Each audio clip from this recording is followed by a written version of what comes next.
Welcome to the Overcoming Adversity podcast, where it's all about a transformational growth and having a resilient mindset. Today's guest is Mr. Dennis Dowdell. This guy here has built a successful business, and he's an international best-selling author. But this guy had to come up the hard way and building a business on confidence and grit. And he's here to tell us how he built this business and become such a successful business owner across this globe. I can't wait to get into this episode.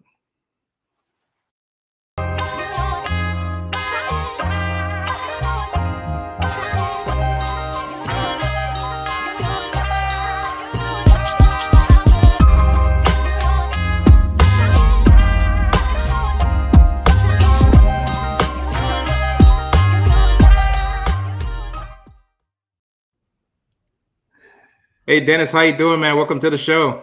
Man, so glad to be here, buddy. What a great thought process and format for your show, man. I mean, so exciting. Something that could help so many people, and hopefully we'll be able to add to that.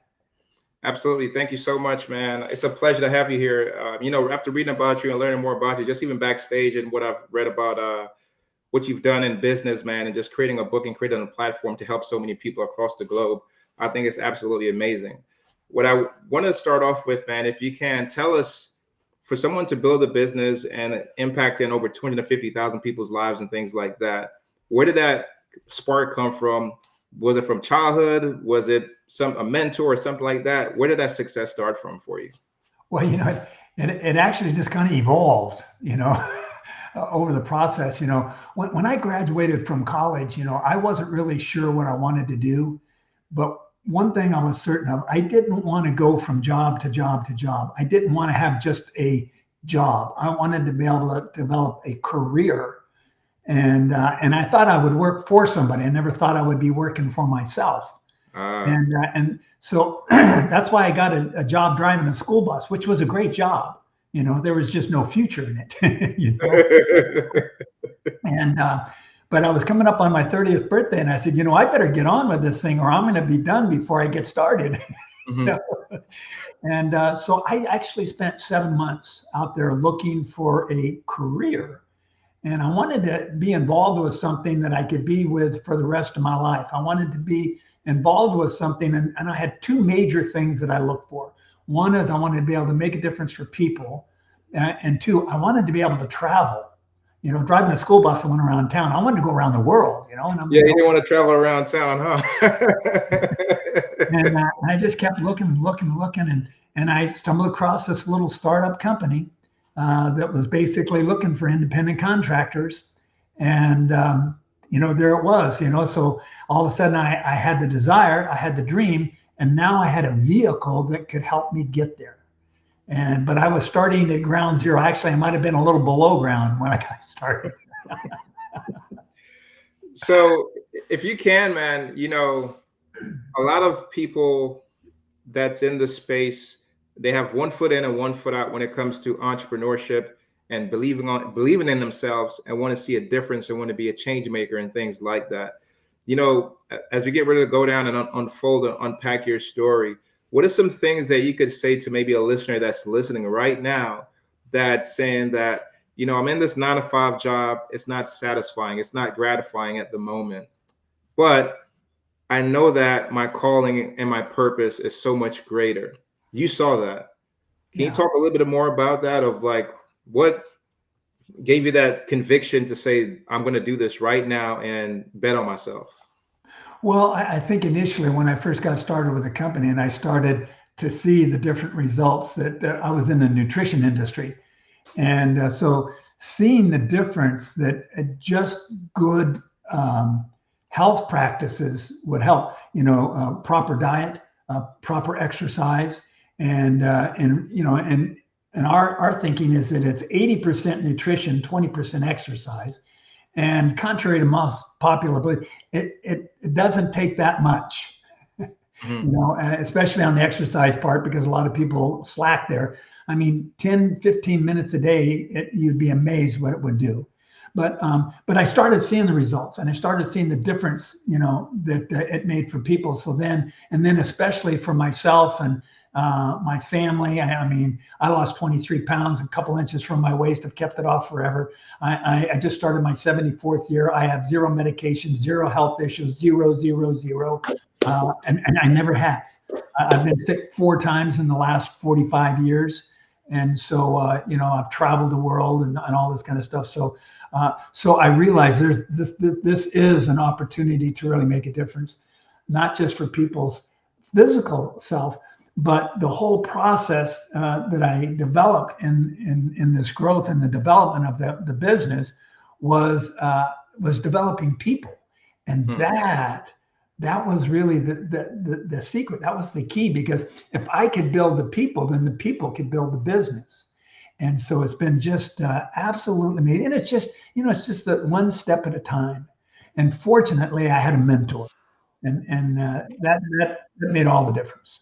Can you speak how important it is to have a mentor in your life? Oh gosh, listen, I wouldn't be here without the mentors I've had. In fact, that in the book that I have, I talk about the 5 key mentors, and it was just so valuable, because they're people who have been where I wanted to go, and who have already succeeded, have already overcome the obstacles. They knew the obstacles that I was going to face before I faced them. They prepared me, to deal with things. So yeah, I think it was really vital, to do that. And then just really understanding, okay, what do I really want? I mean, if we don't know what we want, any road will get us there. But if we don't know where we want, any road will get you there. Right. If you don't have no clear direction in regards to where you're trying to get to, and it does not align, then your decision making and your decision processing gets all wacky and all over the place. Right. Absolutely. Yeah. So you just mentioned you released a book. Can you tell us a little bit about your book, so the listeners could understand what they'll be getting from your book if they were to pick it up? I tell you, and the book is the result of my mentor, one of my mentors, and he's an executive mentor, a guy named Bob Beal, brilliant man, and he's been working with me now for 33 years. And a couple of years ago, he said, "Hey, Denny," he said, "you've amassed this amazing organization around the world." He said, "How did you do that? What are the principles that you use to develop yourself, develop your business, and create this massive organization? What did you do?" And I said, there are lots of them. He says, "Well, make me a list." So I go home, and then I get off the phone. I run down through this list of all these different things that just kind of off the top of my head, these were the things that I just remember, following throughout my career. And so I sent him the list, and he looks at me, he says, "Wow, Danny," he says, "it looks like you got a book there." And I thought, a book? Wait a minute, I flunked English twice. A book? but it was on my bucket list, from 20 years ago. I thought, maybe one day I could write a book, but I just never had it. But then he gave me that framework, and so I just took each of the principles and made a chapter out of each principle that helped me develop my life, dealing with my purpose, personal development, mindset, people skills, leadership, and then balance. And those were those 6 areas that, I kind of categorized them in as I began to look at it. And there it was, it just absolutely amazing. And so I was fortunate, to hit the international bestseller last June. And congratulations, man. It's been fun. That's very important in regards to those 6 key elements, man. It's key because of the last thing you said was balance. And when some of those things are out of whack and out of alignment, then life could get, kind of crazy for you and things like that. But I love the fact that you created a book that has those types of principles where someone could pick it up and immediately start applying some of these principles into their lives right now. Yeah, and I think that's important. And anytime I've ever gone out to speak, and I've, like I said, I've been all over the world, but my goal is for them to be able to walk out with at least one thing, and then that they can apply it immediately. And a lot of the principles they are. If you just wrote it down and say, okay, I'm going to apply this, and if you actually did it, it's amazing because principles work for everybody. Yeah. Every country, every culture, every faith, every religion, every philosophy. Principles just work for those who work them. And that's what I love about them. And that's what made it so easy for me. Listen, I'm not that smart. I have a good perspective. I have good people skills. But these principles, by following, they just worked. And I thought, wow, this is really cool. I must ask this because for one to become as successful as you are and to have a mentor to guide them, I do imagine that prior to that, you may have experienced some type of adversity. So can you share a little bit? Was there any point in your life where you faced some doubt or some confidence where you said, all right, I need a mentor. I need to start working on some of these personal development, professional development skills for me to get better at life, get better at business, being better with being a team builder and all these types of things? Well, I think very perceptive, Michael, and it's absolutely true. Listen, man, we're not meant to go it alone. Right. We were designed to have community, to have a fellowship of some sort. Mm-hmm. A fellowship of athletes, a fellowship of a fellowship of our military, our cohorts and workers and stuff like that. So we understand that, and it's vital, and that's the way it goes in life. Listen, we all need a coach. I mean, Michael Jordan had a coach. Yes. Ronaldo has a coach. I mean, they're the best of the best, but they have a coach, and so that's how we get better. They have somebody who's been there before us, can prepare us and give us a perspective. And so I had a mentor, a coach in my business, and then I began, as things began going, one of the first things I realized is for things to change, I had to change. For things to get better, I had to get better. Mm-hmm. When I first heard that, and I heard that from Jim Rohn, who later, a couple of years later, became a mentor of mine. Wow. I had the personal privilege of working with him for about 20 years. Wow. And so, I mean, it was really amazing. But I started thinking, wait a minute, why is it for things to change, I got to change? Yeah. And then I started thinking, I said, well, things don't change. People do. I mean, we have poverty, corruption, and circumstances that are beyond our control. And these things have been around for 100 years, 1,000 years, 2,000 years. So they've always been around. The only thing that changes is how people respond to the circumstances. And so one of the things he taught me is I needed to learn how to respond to circumstances in a way that would be productive rather than, destructive. And so that was it. And so then I got, a mentor for personal development. I had a business, mentor. I had a personal development mentor. And then I had kind of a life mentor and a guy named Bob Beal. And he just had, he was able to show that big picture, and principles that were overall, and that would affect everyone and everywhere. And so that was very, very valuable for me. And then, of course, as we go through life, we're all dealing with people, right? Yes. And in fact, we talked a little bit about purpose, right? You don't know where you're going unless you have a purpose. Well, right. When we have a purpose and we know what it is, and we have that dream, okay, so here I am here, and here's my dream up here, okay?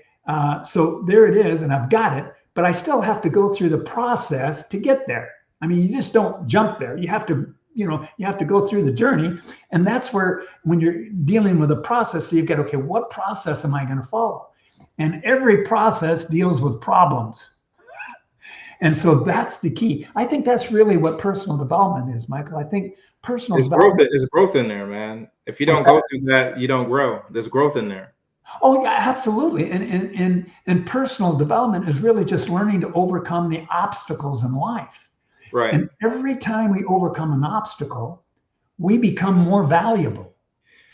Because exactly. Now I have I am equipped now to help somebody else overcome those obstacles and prepare them for that. So that brings me more value. The marketplace, pays for value. Absolutely. And so when we have more value, we have more worth, and we have more to contribute, which is the essence. Now, here's what I discovered that was really interesting. And I'm sure you can attest to this. Most of the problems we deal with aren't things. Most of the problems we deal with are people, personalities. See, you've seen that. You've already been there. I can tell. Yeah, you're right. You're right. But here's the irony of it, Michael. They're our biggest problems, but they're also our biggest solutions. Yes. Because people, and that's where mentors and advice and counsel, the counsel of many brings, profit. And so, it's the people that can help us overcome the obstacles of the other people. And when we deal with those people, then we get through the problems that it takes us to the process so that we can fulfill our purpose. And Absolutely. Absolutely. yeah. I love that, when we're going through valley and we're going through ruts and things like that, those challenges that we're facing is what helps builds that confidence within ourselves. So Yes. we could be at that stage where we could deliver value. And in addition to that, I love that you said you went to go work on yourself, right? So you could become much more value, because you can't give value to anybody else until you start valuing yourself first. Well, And absolutely. and that's what you did. Well, yeah. In other words, a lot of people, they start out their goals. They think their goals is, what I want to do, what I want to have. But the goal really, it has to begin with, who do I want to be? Yes. What kind of person do I want to be? Yeah. Do I want to be a charitable person, a gracious person, a kind person, a loving person? And then who you are determines what you do. And then what you do will determine what you have. And then what you have will determine who you help. And so it begins with, who do I want to be? What kind of a person do I want to be? And that's why, Jim, one of my mentors, he says, be careful who you become while in pursuit of what you want. Mm. And actually, that was an obstacle I had to overcome, Michael, because, being raised broke, I was below broke, I'd love to have been broke. And, I realized that, I needed to grow. I needed to, deal with myself. And I had this fear of becoming successful. I had like a fear of success. And I think there's a lot of people like that I've encountered. And you know why? Because I thought, if I became wealthy, if I became successful, it would change me. Mm. And I don't want to be like some of these people that I've heard about. Right.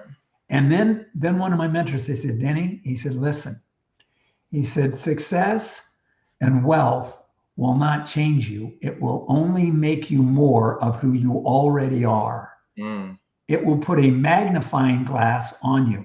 And as I look through my career now, I look back, and that's so true. If you're selfish and you become wealthy, you'll become more selfish. Mm-hmm. If you're not very generous, you're not going to be generous. But if you're generous, you'll be more generous. If you're kind, you'll be more kind. See, right. Wealth is, a lot of people's goal is to be wealthy. That's not the goal. Because listen, wealth comes and wealth goes. That's right. So that's right. And we've seen that, too many times. If being successful is the goal, you need to change the goal. Because success is only a tool.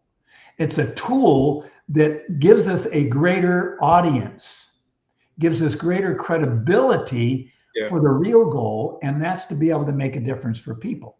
The goal is significance, not success. So if you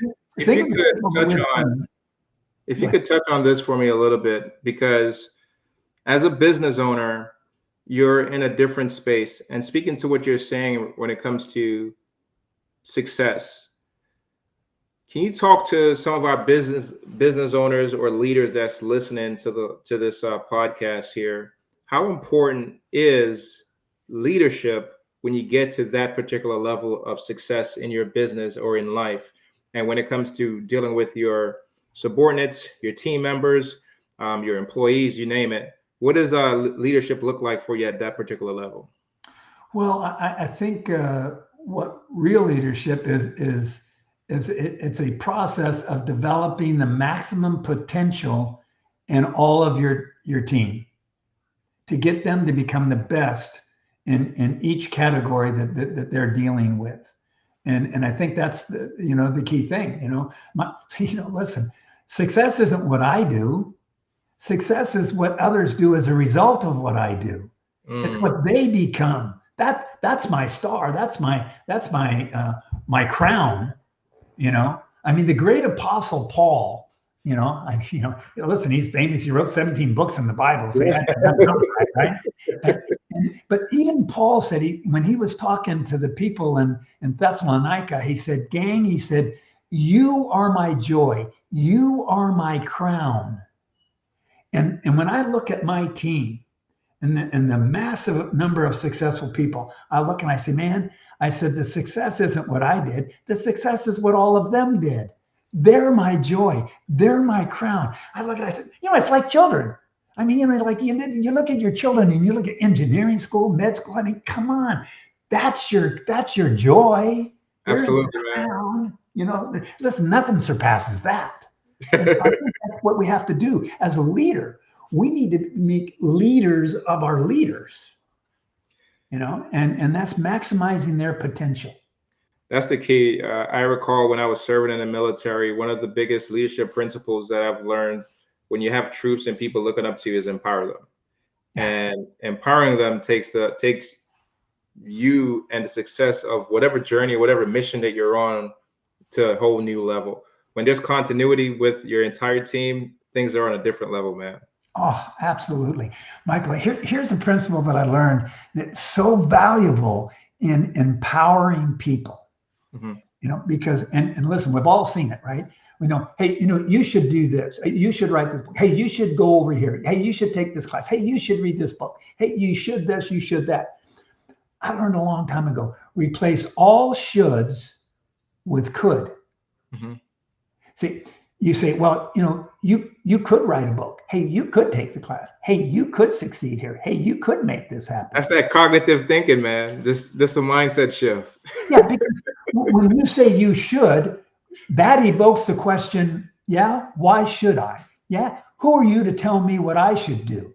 Right? And so the defenses go up. But when you say, hey, you could, it evokes the question, oh yeah, I could? How?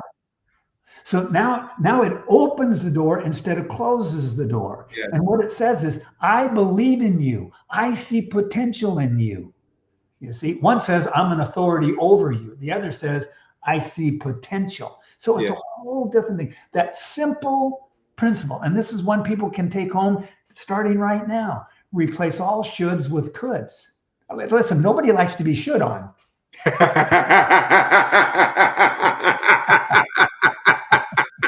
Right?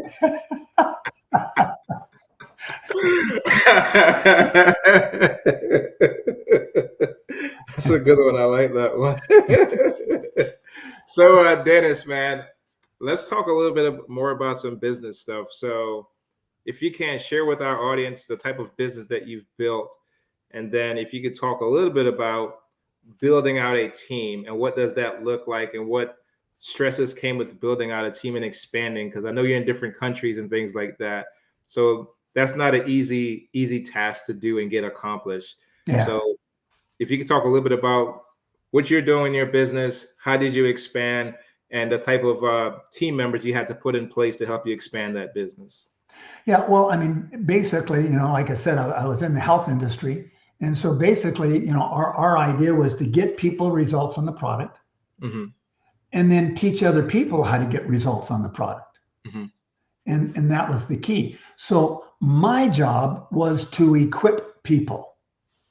That was it. If I could equip them. When you're equipped, you're confident. If you're not equipped, you're not confident.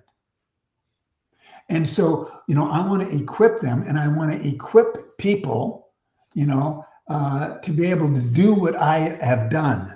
And so the key in the development process is I need to tell them what to do, and then I show them what to do, right? And then I let them do it. I let them try it while I watch. See, and then we can fine tune it. And I do that until they can get the confidence, because they just need to know it. And when you're there to kind of cover for them, then they get it. And then you say, okay, good job, we got this. And then you get it and you do it enough times until they're confident at it. And they say, okay, I got this. And then you say, okay, now go. See, the idea that when you give birth to a new team member, the idea is you need to equip them, not feed them all the time, but teach them how to feed themselves, as they say, right? And so that they're independent and they're confident, and then they can now go out and teach somebody else. That's how the team developed. And so that process is I tell them, I show them, I let them try it, and then I say, okay, go for it. And then I give them the authority to be able to make the decisions that are necessary because they've been equipped, you see. And when you've been through it enough, then you go out with confidence, and you're able to duplicate. And that's really the key. The key is in duplication, right? For me. And that's what's worked out well. And so I even have people who do things entirely different than I do. But they, so their strategies may differ, but the principles that they follow are the same. So what I do is I teach the general principles, which is basically what the book is, 45 principles. Right. I teach them the principles. They apply the principles to any strategy they want, because the principles will apply to all strategies. See? And so that's the key. So that's where they can now really grow and develop. And that's been the key. So it's, that's what I've done pretty much. And when you go into different countries, different cultures, what I've discovered is the way they do things, their approach to things, the way they look at things might be different, but the desire is the same. We all have these basic needs. We all want to be loved. We all want to make a difference. We all want to be respected. We all want to grow. We all want to be able to contribute. Listen, people would love to contribute if they thought they could, and so, there's those basic needs. People want to make a difference. So what I do is I try to go out and meet the basic needs and teach the principles. Then that equips them to do anything they want. Listen, whether they work for me or they quit and they go work for somebody else, it doesn't make any difference, because what I've taught them applies to all professions. And so that's the great joy. And I think that's what's enabled me to do well, because I give it to the people. I say, listen, you can do this. Yeah. You could. Hey, Dennis, I know that you've made an impact in so many people's lives, man. If you could share a testimonial from somebody that you've known, that you've worked with them and you see how they came in, and through working with you, applying your principles, you've seen a transformation to them flourishing. Can you share one testimonial? Oh yeah, there is one of my favorite stories, actually. I love this one. A good buddy of mine, Larry Shine, and he was from Canada. He had a real estate company. He was a minor shareholder in this company, and things went bad. It was back in the early '80s, and the company went bankrupt. And so he was a minor shareholder. There was two major shareholders. He sold his home in order to pay the proceeds, that pay his portion of the debt. Wow. Right. But when he sold his home, the bank guaranteed the entire proceeds of his house to cover the major shareholder's debt. And the major shareholder said adios and left him hanging. Wow. Didn't do anything. And so, this guy was devastated. He had to sell his home. He had to move in with his in-laws. His wife had to go to work at McDonald's just to put food on the table. It just was so devastating. And month after month after month, and it was 7 months and he was depressed. He would tell his wife he's going out to look for a job and would just drive around and in depression. And you know, he responded to a little ad in the newspaper, and he's going down, and he said, if that light turns red, I'm going home. And he said the light turned yellow, and he said that was the longest yellow light I can remember ever in my life.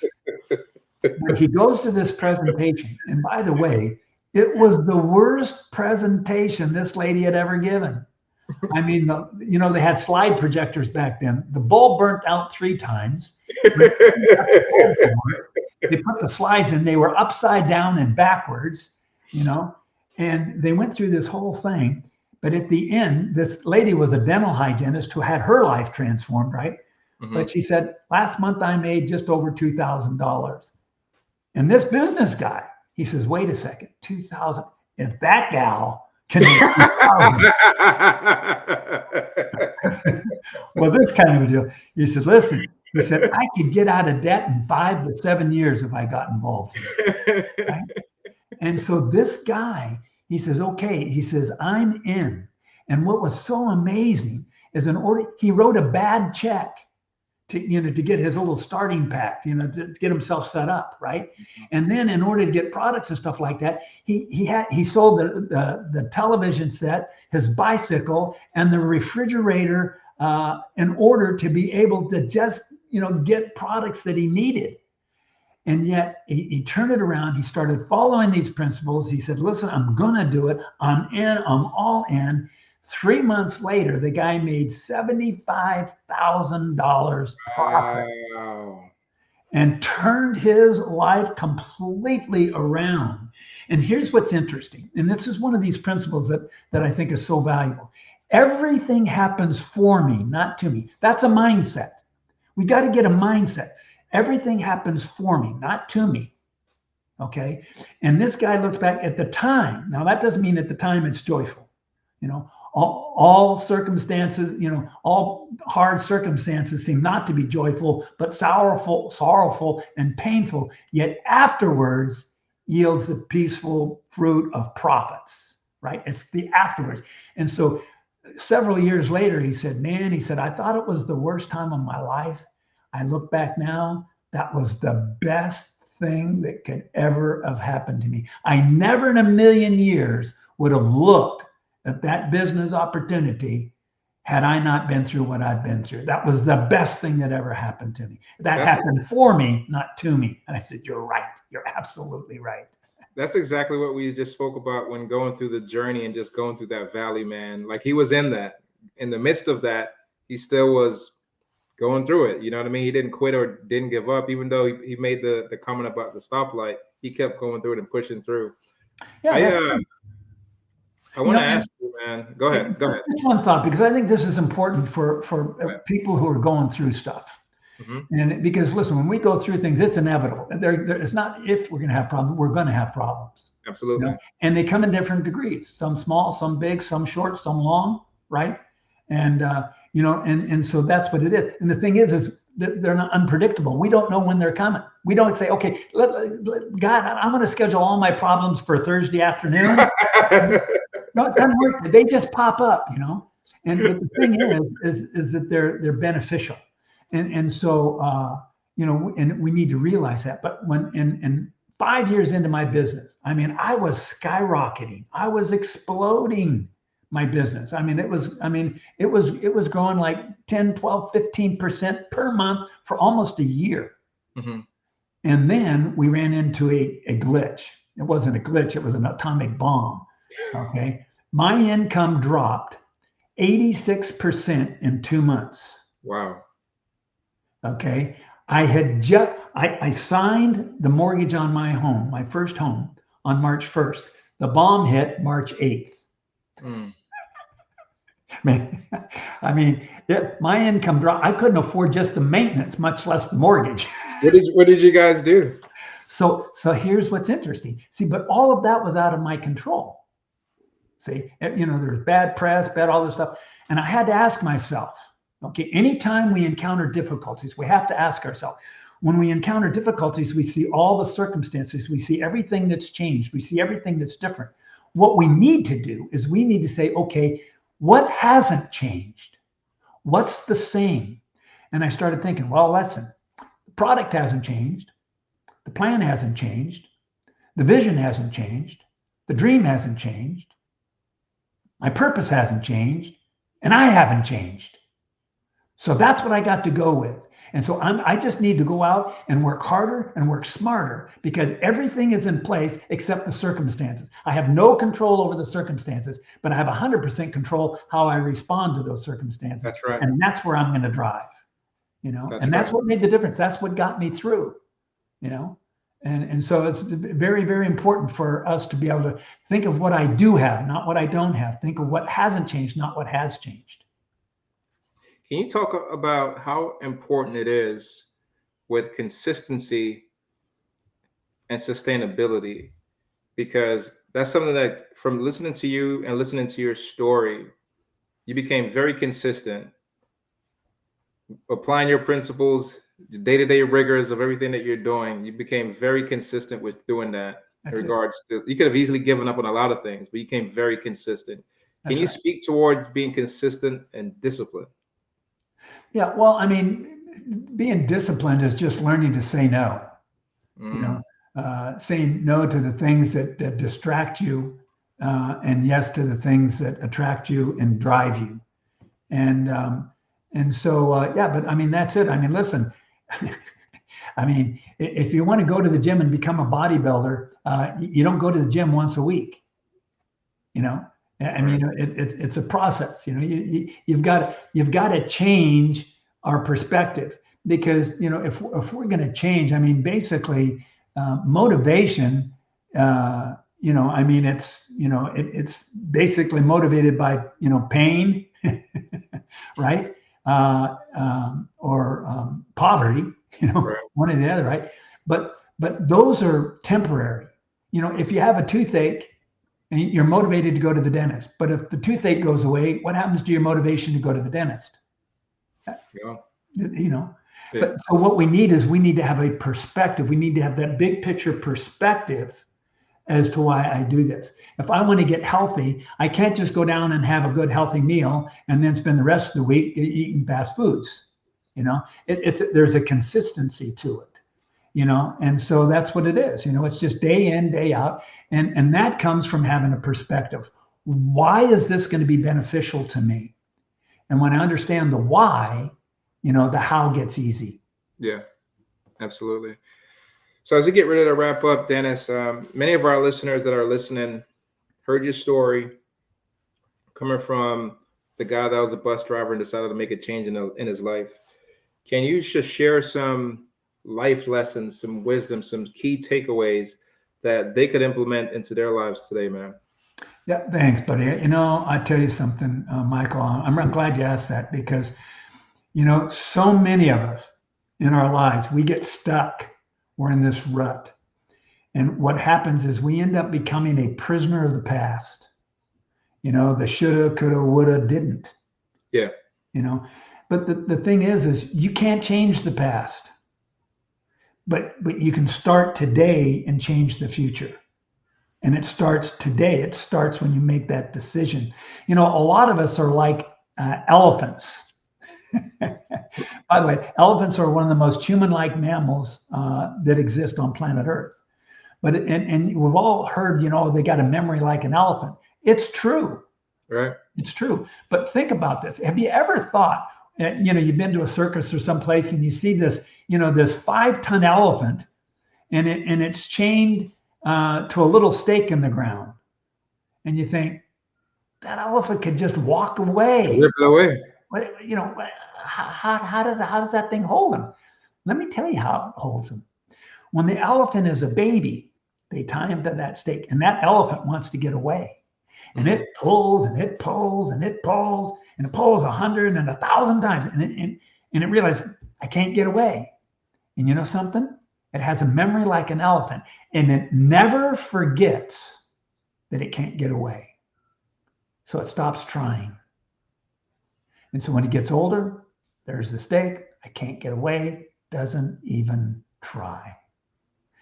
What we need to do is we need to pull out out the stake and start moving forward. There was this guy who was a pastor, brilliant orator, brilliant man of wisdom of many, many years.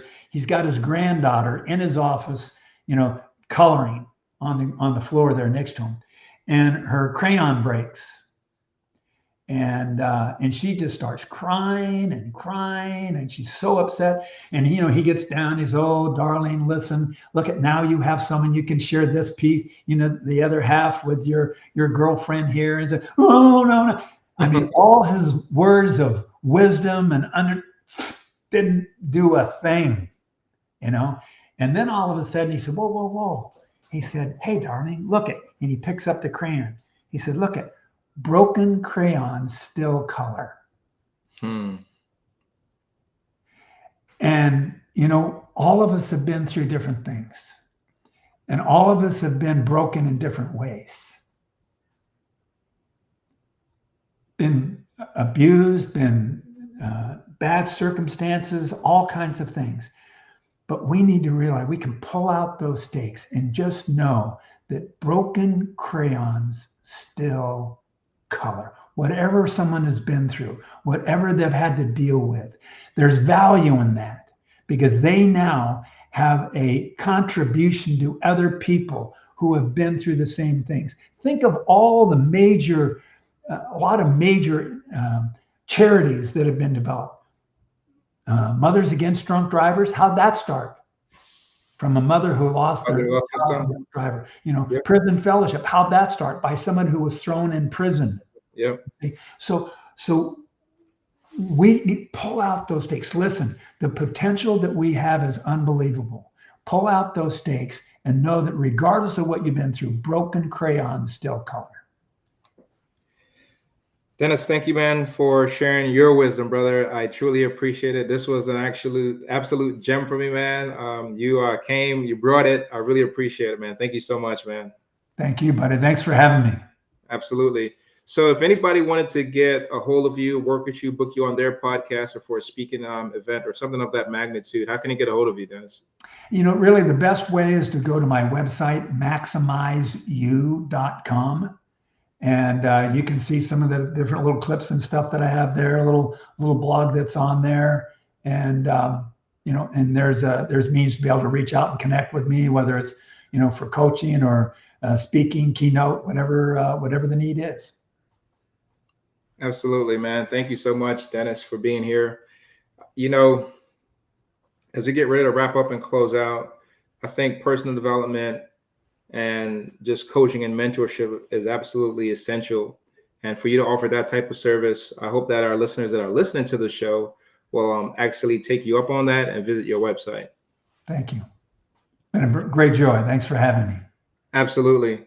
Well, guys, thank you for listening to the Overcoming Adversity podcast. If you like this episode, just make sure you leave a comment. Make sure you like and subscribe to the channel. Until next time, guys, God bless you.